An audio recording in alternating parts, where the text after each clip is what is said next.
Pega a sua Bíblia aí, pega a Bíblia, dá um cheiro nela assim gostoso. Ai, como é maravilhoso o cheiro da Bíblia, né? Um beijinho. Isso, olha que coisa maravilhosa. Você vai ler a Bíblia comigo, vários textos hoje. Eu não costumo fazer isso, eu gosto de ficar num texto só, mas hoje eu vou ler uns 5, 6. Vamos começar com Mateus. Abra a sua Bíblia no Evangelho de Mateus, capítulo 14. Mateus, capítulo 14. Eu achei aqui na minha, enquanto os outros procuram, pega aí seu celular, seu computador, compartilha a mensagem, curte, conversa um pouquinho, segue o canal da igreja, canal novo. Estamos com apenas 150 seguidores e nós temos 400 membros, então se inscreve aí e manda para a família toda. Minha família já mandei, devem estar assistindo agora. Um abraço a toda a família Décio aí, que está assistindo. Sejam bem-vindos. Ok? Acharam aí? Antes de a gente revelar o versículo para vocês, eu quero contar uma história que aconteceu ontem. Eu estava assistindo aí vídeos nos grupos do WhatsApp, e eu vi um vídeo muito interessante que mandaram de um menino que mora com a mãe e com o irmãozinho mais novo. Ele tem já 18 anos, o irmãozinho deve ter 8, a mãe mora com ele, eles estão todos sem trabalho e precisando comer. Ele estava vendendo paçoca no semáforo. E ele vendendo paçoca, alguém parou no semáforo, chamou, e ele foi oferecer a paçoca, e ele falou: amigo, você está desempregado? Ele falou: tô. Você depende da paçoca para viver? Dependo.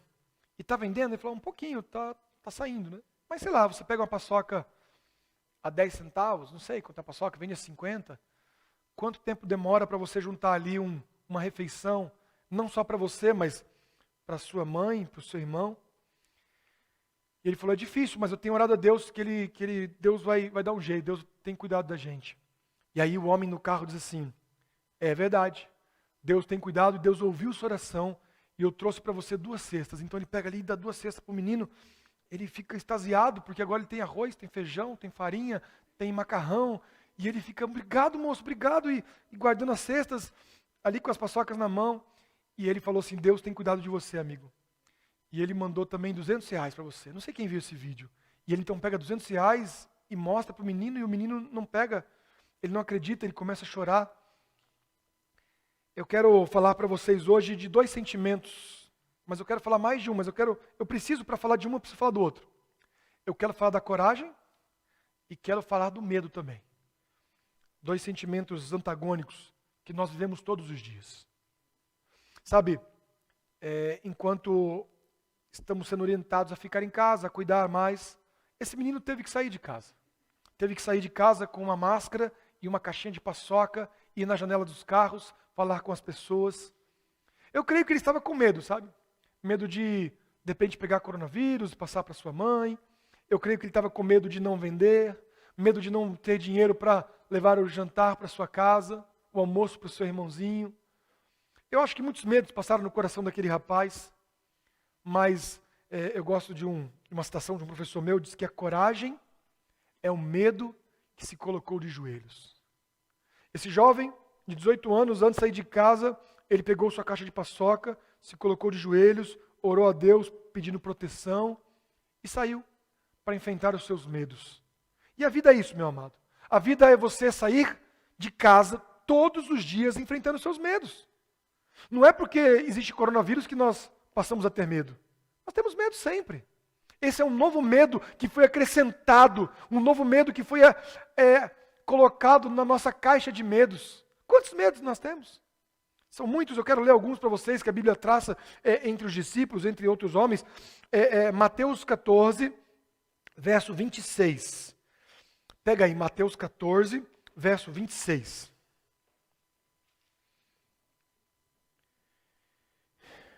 Diz assim na minha versão: quando o viram andando por sobre o mar, ficaram atemorizados e disseram: é um fantasma, e gritavam de medo. Com essa história, eles andavam com Cristo, viam o milagre de Cristo, agora Cristo sai de perto deles, e eles vão pelo barco, e quando olham no horizonte, Jesus andando sobre as águas, e eles gritam: é um fantasma. Quantos aqui tem medo de escuro? Você tem medo de escuro? Eu vou olhar para cá então mesmo. Que eles não viram ali. Muito, tem medo de escuro? Vou olhar para cá então, decidi, voltamos. Você já teve medo de fantasma, por exemplo? Eu sei que tem adultos que têm medo de fantasma. Eu estava entrevistando, não sei quem assistiu ontem, a entrevista que eu fiz com a Aline do Camboja. Ela falando que as pessoas do Camboja, e são 8 milhões de pessoas ali, parece, ou mais, não lembro agora, eles têm medo de espíritos das árvores.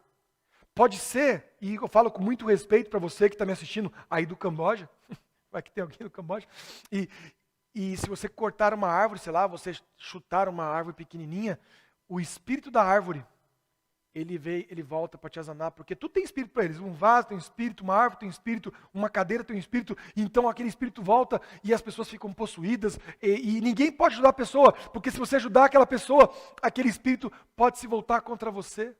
E eles pensam assim, se eu sofri um acidente, se meu carro bateu, sei lá, furou o pneu, se eu capotei, é porque tem algum espírito que eu ofendi, que está voltando para me atazanar. Pessoas têm medo de tudo. Nós não cremos nisso. Mas cremos que tem gente que tem medo de tudo. Medo de ir na cozinha de noite, medos invisíveis. Então, dentro dos nossos medos, eu quero traçar o primeiro medo. Medo das coisas que não existem. Medo das coisas que não vão acontecer. Medo das coisas improváveis. Medo do futuro, porque o futuro não aconteceu ainda. Você concorda comigo que o futuro é como aquele espírito daquela árvore, daquela cadeira que vem te atazanar? Ele não existe ainda. Como ele pode fazer mal para você? É que a gente calcula, sabe? Nós somos inteligentes, nós conhecemos a história dos outros, ouvimos muitas coisas, e então a gente faz um cálculo na nossa mente, e a gente projeta algo que pode acontecer, e nós temos medo do futuro. Medo de fantasma. E fantasmas podem vir do futuro ou podem vir do passado. Aconteceu algo no seu passado, sei lá, você foi maltratado por um pai, foi abusado por um tio, você sofreu bullying, ou foi mandado embora de um trabalho que você deu o seu melhor, e você fica aquele fantasma do passado nas suas costas, e você fica com medo, e você vai procurar emprego, e você fala, mas se acontecer a mesma coisa, os fantasmas do passado te acompanham, traumas, fantasmas do futuro, fantasmas do presente. Aqui está um grupo de homens, pescadores, acostumado com o mar, acostumado com as redes, acostumado com as madrugadas, ainda tinham medo de fantasma. Parece ridículo, mas é assim que nós agimos. Nós temos medo de tudo. Deus está com a gente e nós temos medo de tudo que nós não vemos. Olha outro medo que eles tinham aqui. Mateus 17, pega aí, verso 7. 17, verso 7.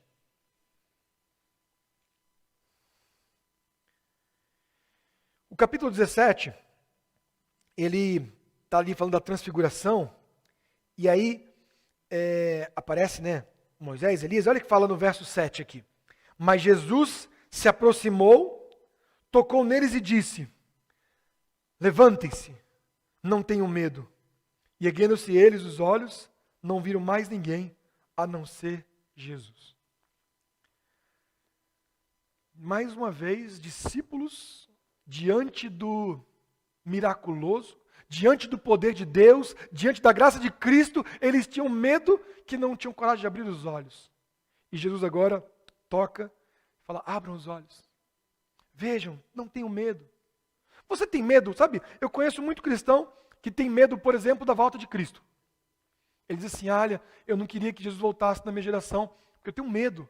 Medo da perseguição, medo do decreto dominical, eu tenho medo das pragas, eu tenho medo das guerras, eu tenho medo do apocalipse. Amado de Deus. Jesus não vai voltar nunca assim. Eu acho que a gente não prega para não adiantar a volta de Cristo, para Jesus não voltar. Sabe, as pragas vão vir, as guerras vão vir, tudo isso está na Bíblia, é verdade. Os decretos, só que nós somos os protegidos de Deus, meus amados. Deus vai cuidar da gente. Só que nós temos medo, porque nós somos assim. E o que a gente precisa às vezes é isso que aconteceu nesse verso. É o toque de Cristo, é a oração de Jesus, é a aproximação de Deus, é Jesus na nossa vida, para deixarmos de ter medo. Mas eu não quero ainda falar da coragem. Vamos dar mais um enfoque no medo. Vamos agora em João. Pega a sua Bíblia no Evangelho de João, capítulo 7. Olha alguns medos que nós temos aqui.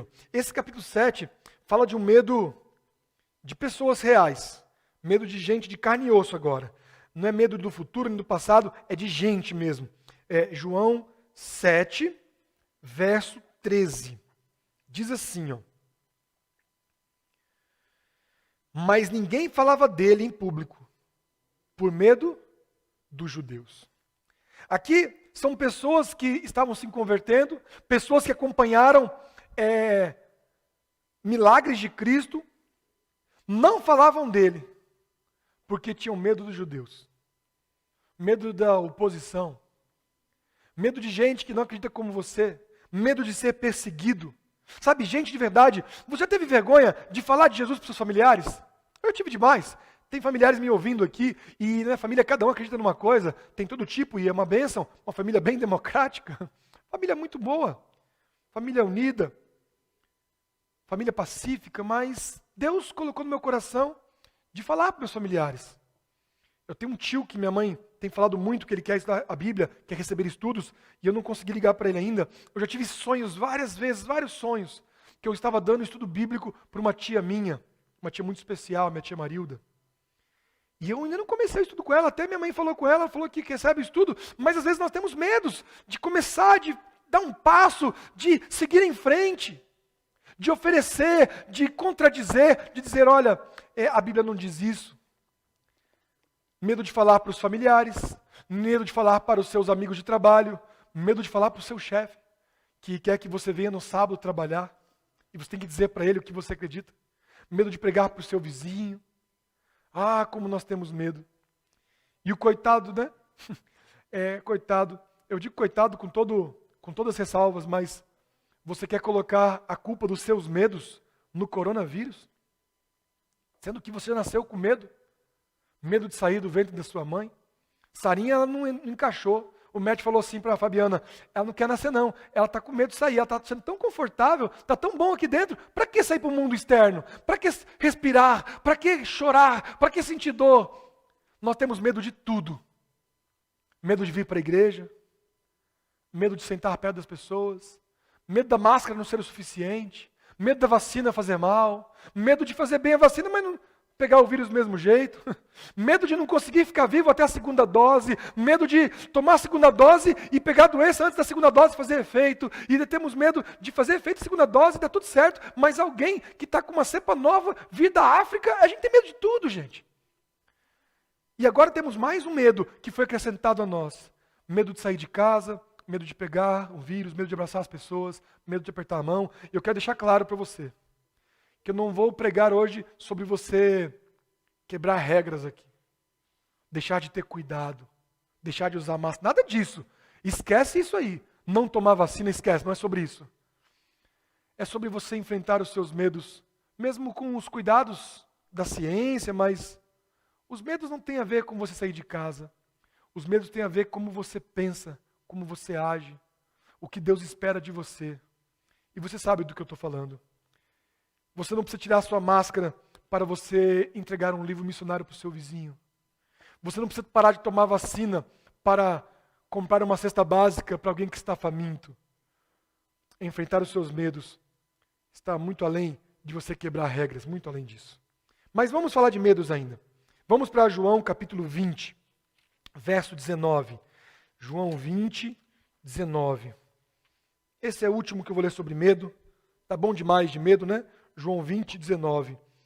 Diz assim: ao cair a tarde daquele primeiro dia da semana, estando os discípulos reunidos a portas trancadas, por medo dos judeus, Jesus entrou e pôs-se no meio deles e disse: a paz seja convosco.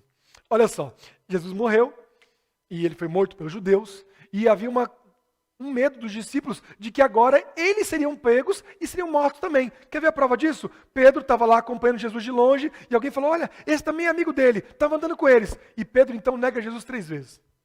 Agora, para não ficar negando Jesus, eles se escondem, fecham as portas e ficam ali morrendo de medo.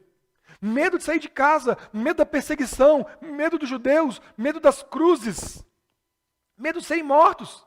E eu não os culpo, porque eu também teria medo. O único que era poderoso ali morreu. O único que tinha força para vencer os romanos se foi. Então agora, acuados, com portas fechadas, eles escutam passos rondando a casa. Pensa o medo, amados. Tchá, tchá, tchá. E vai aumentando os passos, e alguém chega bem perto da porta, e eles pensam assim, agora é um judeu. Olha só o medo do futuro, é um judeu, é o exército, eles estão tentando ouvir a gente. Eu fico imaginando João, falando assim, quieto, Pedro. E um querendo espirrar lá dentro, né? Porque espirrar é crime hoje, né? E alguém querendo espirrar, o outro dá um lenço. Vamos morrer. De repente a porta se abre, sem coragem de olhar quem está à porta. Se está com uma espada, se está com uma lança. Então Jesus entra naquela sala e diz, a paz seja convosco. Pensa o alívio, né? O alívio de saber que não é um soldado romano, um líder judeu que veio os pegar. Nós temos medo de Jesus. Medo de que as promessas de Jesus não se cumpram. Medo de que Ele não apareça na hora que a gente quer, que a gente mais precisa. Nós temos medo, amados, de sermos cristãos. Porque eles foram chamados por Deus para ser discípulos. E eles estavam com medo de ser discípulos, de ser apóstolos, medo de ser pregadores. Antes de morrer, Cristo falou, olha, ide por todo mundo, prega o evangelho. Ele falou antes, depois que ele ressuscitou, ele falou de novo, vamos. Só que eles tinham medos. Enquanto o Espírito Santo não se apossou deles, eles viviam com medo. Medo de pregar, medo de sair de casa. Sabe, para mim, todos os textos que eu li até agora, aqui na Bíblia, que eu cataloguei aqui no meu celular, só me prova uma coisa. Que nós somos iguaizinhos aos discípulos. Igualzinho aos homens da Bíblia. Davi com medo de falar com Saul. Mas Davi não foi aquele que teve coragem de falar, de enfrentar um gigante? E é assim. Nós uma hora temos coragem, outra medo. Elias não foi aquele que enfrentou Jezabel? Que enfrentou os profetas de Baal? Mas não foi o mesmo que pediu a morte, com medo da rainha encontrar ele e o matar? Nós vivemos assim, entre o medo e a coragem. E eu vim hoje dizer para você, eu entendo, meu irmão, que você tem medos, porque eu também tenho. Essa segunda vez que nós ficamos em quarentena, foi diferente da primeira, né? A primeira estava todo dia aqui na igreja, todo dia com um grupo grande, nós estávamos fazendo aqui louvores com 15 pessoas. Dessa vez nós ficamos um pouco mais medrosos. Tivemos aí um sentimento um pouco mais empático, porque afinal de contas a morte está chegando pertinho da gente. E Satanás sabe que se o A não te deu medo, ele vai para o B. Se o B não te dá medo, é para o C. Mas ele vai até chegar no seu medo, aonde a ferida pega em você. E tem alguns que já disseram, olha, esse ano de 2021, pode até abrir igreja, mas eu não vou para a igreja. Será que isso é racional? Ou é o seu medo falando por você? Se você quiser, amados, não vir na igreja de 2021, nem 2022, se você quiser tomar a segurança e ficar até 2025, não vou obrigar você a vir à igreja. Inclusive agora não tem como vir, está fechado. Por mais que tenha um decreto, nós tomamos a precaução de ficar fechado mais esse mês e vamos avaliando. Começo do mês que vem, vamos avaliar. Mas você pode ficar sem vir. Mas eu quero perguntar, o seu medo é de vir à igreja? Ou você também está com outros medos? Eu estou preocupado com você. Às vezes está com medo de ser um cristão. E aí preocupa. Porque se você não vir à igreja, mas for um ótimo cristão, eu estou feliz. Porque eu, como pastor, quero cuidar de você. Eu quero ter certeza de que você, mesmo sem vir à igreja, mesmo sem estar em comunhão aqui com as pessoas, você está aí assistindo a lição da escola sabatina, está lendo ela, está estudando, está acordando às 5 horas da manhã na sala 57 e está orando. Se diz agora, eu falei da sala 57 e um jovem, 5 da manhã, mandou mensagem. Entrando na sala 57. Aí oramos. Aí quando deu 7 horas eu botei fechando. Um entrou, outro fechou. Um abriu, outro fechou. E assim nós vamos orando. Mas tem gente que tem medo de vir para a igreja, mas ajoelhar na sua casa não tem medo de quê? Medo de falar com Deus e no meio das suas orações, Deus pedir para você tirar o joelho do chão e sair da sua casa, ir na casa do seu vizinho, mesmo do outro lado do portão e falar, vizinho, você está precisando de alguma coisa? Amados, é no meio do medo, é no meio da tragédia, é no meio do mundo corrupto, que Deus precisa de homens e mulheres incorruptíveis. Homens que conhecem aquele que é imortal. Homens e mulheres que estão dispostos a levar comida. Eu me lembro ano passado, nosso diretor da ADRA aqui, da ASA, o Mário, ele está no grupo de risco. E ele ligou para mim e falou assim, pastor, eu não sei o que fazer, porque agora vai precisar muito da asa. As pessoas estão com fome e eu sou do grupo de risco. Eu não posso ir para a igreja, eu não sei o que fazer. Eu falei, o que você quer fazer? Ele falou, eu quero ajudar as pessoas, só que eu não posso. Minha família está assim, Mário, cuidado, cuidado. E o Mário assim, se deixar ele vem mesmo, ele encara. E eu falei, vamos fazer um combinado. Vamos arrumar alguém que esteja disposto a te ajudar, que seja os teus braços. Você vai ser a mente que vai organizar. Você conhece os famintos, você conhece as pessoas que estão precisando, você tem a lista das pessoas que a igreja ajuda, você conhece a logística, você sabe onde elas moram. Só que você precisa agora de braços e mãos. Eu lembro que ano passado nós convocamos o Ed, que era o diretor dos jovens, e ele convocou os jovens. E incrível, amados, como foi bonito ano passado. 30, 40 jovens aqui, indo para lá, outro para cá, um carro de som. Nós vamos ter isso hoje de novo, vamos ressuscitar essa frente missionária. Um grupo numa sala, 2, 3 pessoas numa sala, organizando o arroz, o feijão, montando as cestas. E no final do dia, o Mário estava em casa, protegido. Mas as cestas estavam aqui, porque mesmo protegido, ele não ficou acomodado. Eu estou usando, Mário, não pedi autorização sua para contar essa experiência, mas protegido e acomodado são duas coisas diferentes. O acomodado usa o seu medo para não fazer nada. O protegido usa o seu medo para buscar proteção de Deus, para buscar coragem de Deus, para fazer o que pode ser feito, mesmo com as mãos atadas. Quantas vezes você não viu um discípulo preso numa cadeia como Paulo? Ele estava preso, com medo, mas ele escrevia com letras grandes, apesar da escuridão, da sua falta de visão, porque ele tinha problema nos olhos, ele escrevia no papiro, alegrai-vos no Senhor. Mais uma vez eu digo alegrai-vos. O medo não pode ser para nós cristãos uma desculpa para nos acomodar, mas ele tem que ser um motivo para nós buscarmos a Deus. Quanto mais medo você tiver, irmão, mais medo, mais você deve buscar a Deus, porque Ele vai dar a saída, Ele vai te dar a proteção, Ele vai dar tudo o que você precisa. É Deus que vai dar, não o homem. Sabe, eu quero ler o último verso, né? Agora o verso da coragem, porque eu fiquei muito tempo no medo, né? Até falei do medo demais. Vamos em Coríntios 15. Eu acho que você já entendeu o que eu vim dizer para você hoje, mas eu quero ir para Coríntios, vamos lá. 1 Coríntios 15. Só que eu não vou ler simplesmente Coríntios 15. Eu vou dar uma contextualizada. Depois, eu vou ler o texto. Nós vamos chegar até as últimas consequências agora aqui. A coragem, ela vai até o limite. Qual é o limite da coragem? Quando a pessoa morre. Porque quando morre, não tem coragem mais. A Bíblia fala em Eclesiastes, mais vale um cachorro vivo do que um leão morto. Porque pelo menos o cachorro vivo sabe que vai morrer, mas o leão não sabe de nada. Eu prefiro, para proteger minha casa, um pincher do que um leão morto. Porque o pincher vivo, pelo menos, ele sabe de campainha, né? Aí todo mundo sabe que chegou alguém. E se for o caso, ele pega atrás aqui na canela e fica ali firme e forte. Mas o leão morto não sabe de nada. Então a coragem, ela vai até a morte. E Cristo foi alguém que deu exemplo. Ele foi corajoso e ele serviu o propósito de Deus até a morte. Vamos ler. 1 Coríntios, capítulo 15, fala sobre a ressurreição. O final, especialmente. Ele fala da ressurreição de Cristo, começa. Depois ele fala da ressurreição dentre os mortos. E aí ele fala dos vivos no final.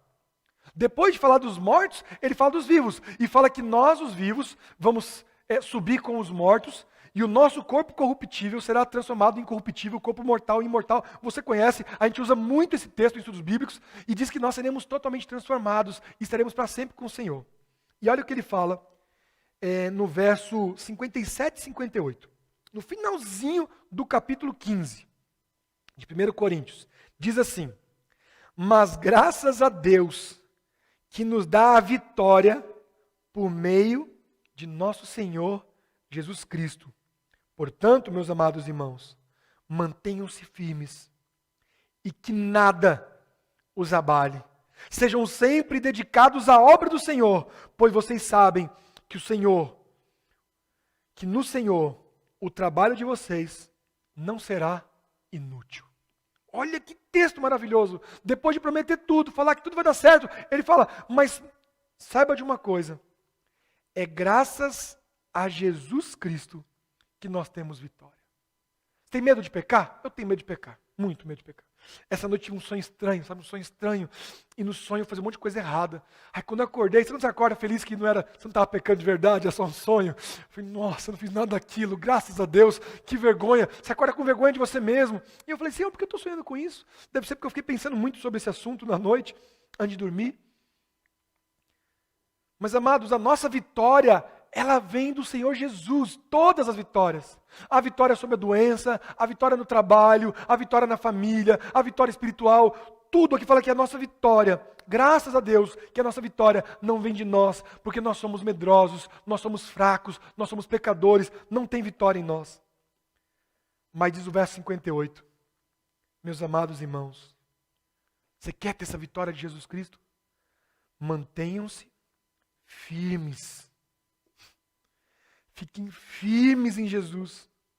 Que nada vos abale. Amados, esse momento que nós vivemos é só mais um momento de preparação para a crise final. Não deixe que um vírus te abale. Lindo ver, amados. Eu fiz um concílio essa semana e estive com 2 pastores essa semana. Online, claro.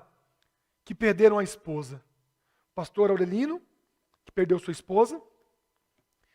E o pastor Edson, que também perdeu a esposa.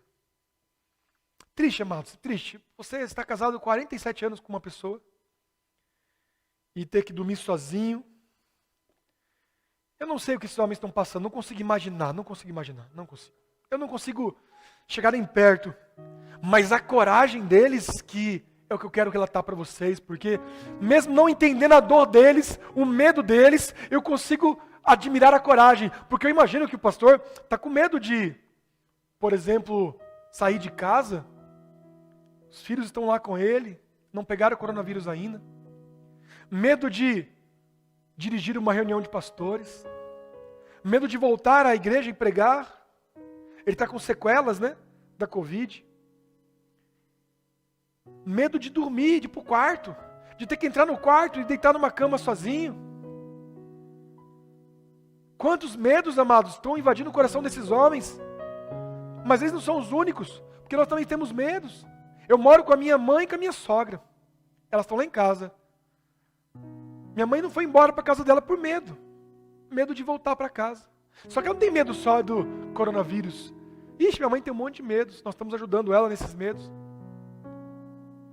Medo de não conseguir continuar vivendo depois de perder a pessoa que você mais ama. Os medos são grandes, eu te entendo. Eu estou aqui para dizer que eu entendo você, que está paralisado diante de uma porta. Porque os medos só aumentam. E daqui para o fim, não vai diminuir o medo. Vem o coronavírus, agora vem uma nova cepa, depois vem não sei o quê. Os medos não vão diminuir, amados. Nós vivemos num mundo terrível. Mas no meio desse mundo terrível, existe um ser que cuida de nós. E é graças a Ele que nós temos a vitória. O nome dele é Jesus. Eu quero pedir que você peça, Jesus, que nada me abale. É uma promessa isso. É um pedido com uma promessa. Me pega na mão aqui, Senhor. Me leva para a igreja, Senhor. Eu quero falar agora com um grupo especial de pessoas. O grupo de pessoas que está sem vir para a igreja há mais de um ano. Os idosos da igreja, que ficaram impedidos ano passado, e aí impedidos esse ano, foram os primeiros a tomar a vacina. Olha como Deus é bom. E tomaram 2 doses. Tem que esperar 14 dias a 20 dias. E finalmente agora você está imunizado. E agora vem a hora de você vir para a igreja. A igreja vai abrir daqui umas 2 semanas aí. E você vai pegar na maçaneta e sua mão começa a tremer. E você fala assim, puxa, mas eu perdi a minha tia, eu perdi minha prima, eu perdi meu esposo, eu perdi... Será que eu devo sair de casa? Eu te entendo, minha irmã, meu irmão. Eu entendo que você está com medo de viver, está com medo de fantasma, está com medo do futuro, está com medo de ligar a televisão, porque ligar a televisão vem mais medo. Eu não quero dizer para você virar o maior corajoso do dia para a noite, sair falando com todo mundo, tirar sua máscara, não estou dizendo isso. Eu estou dizendo que você precisa voltar para o seu quarto e colocar os joelhos no chão. Você precisa entender a vontade de Deus para você. Pergunta para Deus assim, Senhor, como que eu posso ser útil aqui dentro de casa? Quando que é a hora de eu sair? Não seja guiados pelos seus medos, não seja orientado pela sua angústia, pela sua tristeza, não. Os medos não são guias nossos para a vida. Os medos nos devem levar apenas até Jesus. De Jesus para frente, quem deve nos conduzir é o Espírito Santo. O medo, a coragem, é o medo que se colocou de joelhos. Anota isso aí. A coragem, põe aqui na capa da sua Bíblia, assim, sabe? A coragem é o medo que se colocou de joelhos. Eu quero pedir, meu irmão, que você busque Jesus para que o seu medo se transforme numa coragem. Você acha que foi fácil para Estevão se colocar diante de Jerusalém, do templo, e dizer para as pessoas a verdade? Enquanto as pedras vinham, ele tinha medo, mas ele olhou para cima e viu o céu aberto e Jesus assentado ao lado do Pai, porque quem nos dá a vitória é Jesus Cristo. Eu quero fazer duas orações. A primeira eu quero que você receba agora. Primeiro, uma oração para os medrosos, para mim e para você. Eu quero pedir pela sua vida. Quero pedir que o Senhor te dê a vitória sobre os seus medos. Os medos que te paralisam, que te fazem fechar os olhos, gritar, se colocar acuado na sua casa. Quero pedir que você tenha um encontro com Jesus. Se você quer ter esse encontro, quero pedir que você pegue aí seu computador, seu celular, escreve aí no YouTube aí da igreja assim, ó. Eu quero colocar os meus medos de joelhos. Eu quero entregar os meus medos a Jesus. Eu quero entregar minhas angústias, minhas preocupações, as minhas feridas, os meus traumas. Entrega agora. Fecha seus olhos aí. Senhor Deus, te entregamos todos os nossos medos, Senhor. Todos. O Senhor conhece, o Senhor sabe aquilo que nos paralisa, aquilo que temos medo de enfrentar, os nossos fantasmas. O Senhor conhece tudo. O Senhor sabe o que passa aqui no nosso coração, Senhor. Por isso te entregamos, para que se transforme este medo numa coragem inabalável. Vem, Senhor Jesus, sobre o teu povo nesta manhã. Nós pedimos por Jesus. Amém.